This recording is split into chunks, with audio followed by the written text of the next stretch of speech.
We have seen society change since 9/11, and then following that, the anthrax attacks.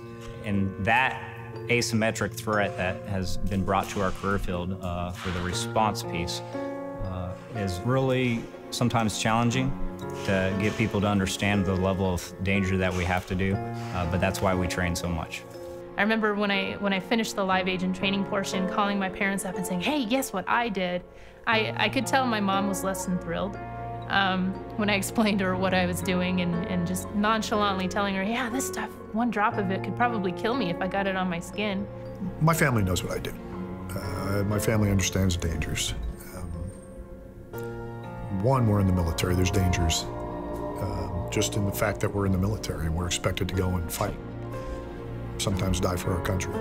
But they also know I'm trained. They also know I'm competent. They also know the people around us are trained and competent. My wife doesn't really have any fears about what I do as far as having issues. She knows that we're protected as much as we can be, and if something's gonna go wrong, it was gonna go wrong whether I was mitigating it or not.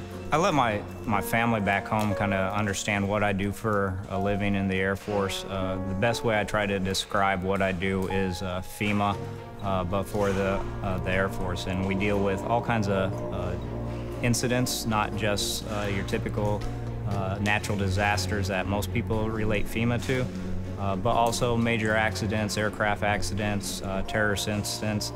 And when I explain to them some of the more dangerous aspects of what we do, I try to give an example of the movie Outbreak, where we get into the level A suits. I just call them bubble suits for my family so they understand that we have to go into a hot zone and get our hands dirty in some very dangerous stuff. As for the inherent dangers of this job, my parents are normally left in the dark because I choose not to tell them or any of my other close family members.